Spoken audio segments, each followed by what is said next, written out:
But peace in the jungle never lasts long. The fierce tiger, Shere Khan, who held a deep and burning hatred for all humans, had returned to this part of the land. His very presence sent a ripple of fear through the jungle, silencing the chirping birds and causing smaller creatures to scurry for cover. The scent of his return was like a dark cloud rolling over the sun-drenched clearings. He prowled through the undergrowth, his powerful muscles moving with a deadly grace, his stripes a dark warning against the green foliage. His one good eye scanned the territory, searching, always searching.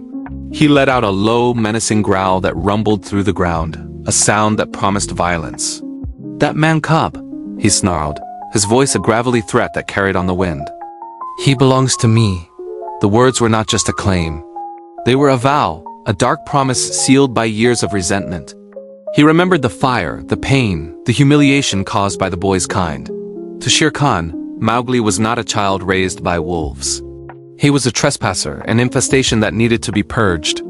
The council was foolish to protect him. "The wolves are sentimental fools," he muttered to himself, his tail twitching in agitation. He stopped to sharpen his claws on the rough bark of a teak tree, leaving deep gouges in the wood. Each scratch was a testament to his strength and his single-minded purpose. "They think their laws can keep him safe? Their pathetic pack can shield him from my wrath?" He let out a short, sharp laugh devoid of any humor. "Jungle law has a higher court, and I am its executioner." He lifted his head and sniffed the air, trying to catch the boy's scent.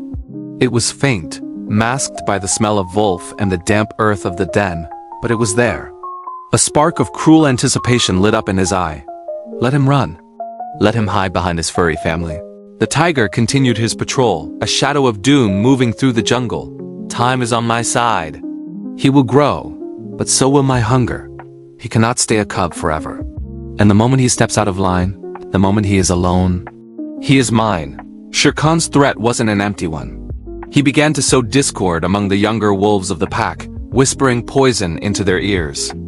He preyed on their ambition and their fear, reminding them how Mowgli, the man-cub, was different, an outsider who didn't truly belong.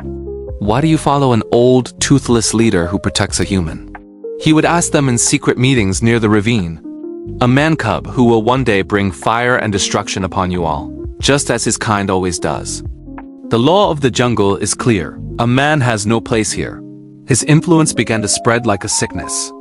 The unity of the Seoni pack, once their greatest strength, started to fray at the edges. Young wolves, once friendly with Mowgli, now looked at him with suspicion and resentment. They saw the truth in Shere Khan's words, or at least the sliver of fear he had expertly planted in their hearts. The jungle was no longer a playground for Mowgli. It was becoming a place of whispered threats and sideways glances. The danger was not just from the tiger himself, but from the division he had created within Mowgli's own family. Bagheera and Baloo saw the change. They warned Mowgli to be cautious, to stay close. "The tiger plays a long game, little brother," Bagheera said, his voice grave. "He's turning the pack against you. He will not rest." The comfortable peace Mowgli had known was shattered. Every shadow seemed to hold a threat. Every rustle of leaves could be the silent approach of the striped killer. Shere Khan's ominous promise echoed in the back of his mind, a constant, terrifying reminder of the fate that awaited him.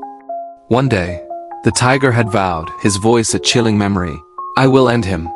And as Mowgli looked out from the safety of the den, he knew that day was drawing ever closer.